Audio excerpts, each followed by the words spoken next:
Eu vou mostrar agora também uma outra ferramenta importante, que é quando a gente tem uma resposta que é uma string JSON, certo? Então nem sempre a gente tem certeza de que a gente receba uma JSON de um REST, por exemplo, ou de uma integração com algum parceiro, né?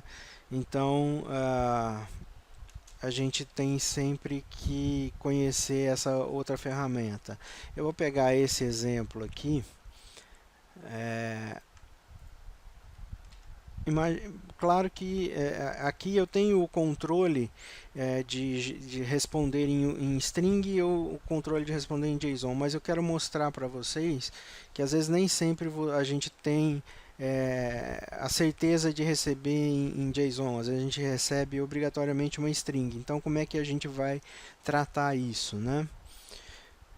Então, vocês vão entender o que eu quero dizer, tá? Então, aqui eu estou recebendo uma string dentro do payload. Suponhamos que esse objeto não tivesse a capacidade de fazer isso aqui, né?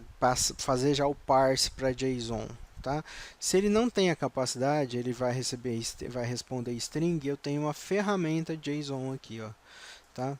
Então é sempre interessante ver se ela travou. Você viu que ela não tinha travado na primeira vez, certo?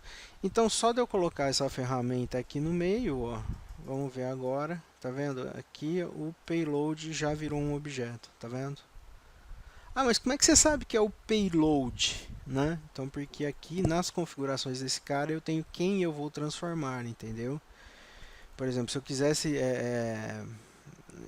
esse cara aqui teria o header, né? Tem outras ferramentas. Então, suponhamos que eu tivesse uma outra, não é o payload que eu quero transformar, é o topic que eu quero transformar. Então, aqui se eu falar que ó, esse JSON vai funcionar sobre a propriedade topic, né? Então, agora ó, vocês vão ver que o poxa, mas aqui ele passou para o JSON, mas só que o JSON agiu sobre o topic, sobre a propriedade topic da mensagem que está rolando aqui nesse pipe, né? Ah, e se eu quisesse fazer nos dois, eu encadeio, né? Eu posso fazer um JSON para uma propriedade e outro JSON para outra propriedade, né? Então, um JSON vai para o payload aqui e esse JSON vai para o topic, tá vendo? Então agora, se eu tivesse duas propriedades para fazer o parse, né, nas duas funcionaria. Então aqui ó, o payload está feito o parse sobre o payload e está feito o parse sobre o topic. Aqui o topic não existe, tá? Bom, outra coisa importante é o seguinte, mas eu queria aqui ter o texto do payload que esse cara gerou e o objeto payload que esse cara gerou, entendeu? Então, como é que eu faria isso? Bom, beleza. Então, agora a gente começa a complicar o nosso caminho aqui, né? Então, eu posso pegar aqui uma function e fazer, ó, vou colocá-la aqui no meio, tá vendo? E fazer esse tratamento. Então, eu posso gerar aqui, criar, ó, msg ponto texto do request, né? Ele vai ser o que? O msg.payload nesse momento, tá? Então, ó, down, deploy, vamos ver. Então, aqui o que acontece? Esse cara simplesmente começa o fluxo, esse cara aqui faz o get aqui e aí recebe um retorno no formato string, né, dentro do payload. Esse cara aqui vai pegar a mensagem, a única coisa que ele vai fazer, ele vai gerar mais essa propriedade aqui, que vai ser igual ao payload. E aí o payload vai entrar aqui, vai se transformar em JSON e vai sair no debug. Então o que, que eu espero aqui? Ó? Eu espero que eu tenha uma propriedade, que é a propriedade texto request com um texto, e a propriedade payload vai estar no formato JSON object. Vamos ver se funcionou. Aqui ó, eu tenho o texto request que foi mantido original, certo? e eu tenho o payload que foi transformado.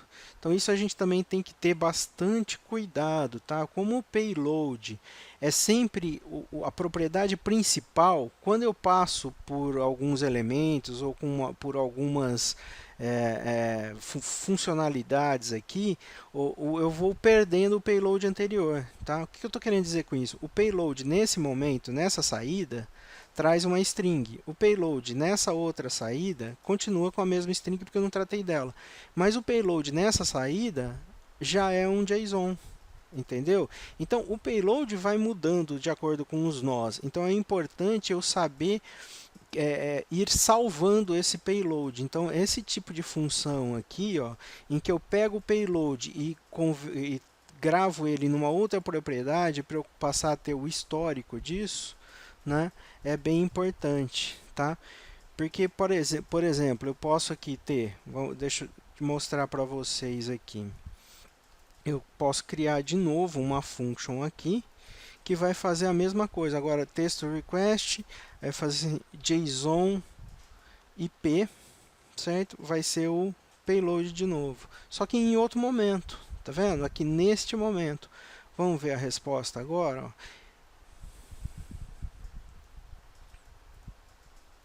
Olha só, vamos ver a resposta agora. Ó, eu tenho um texto request, eu tenho o JSON IP, que é o JSON que tem as informações do IP, tá vendo? E aí, o meu payload, assim, é como se o payload fosse uma variável temporária, uma variável que varia, né? E se você quiser gerar constantes, né? Uma variável que varia, óbvio, mas aqui eu posso ir gerando alguns campos que eu considero constantes, porque de repente aqui num funcionamento, uns 5, 6 nós para frente, eu vou precisar tanto dessa informação quanto dessa informação que chegam no payload. Então eu tenho que saber tirar essa informação, salvar essa informação em outro lugar que eu tenho certeza que não vai mudar, tá? Então por isso que são importantes essas functions aqui nesse formato.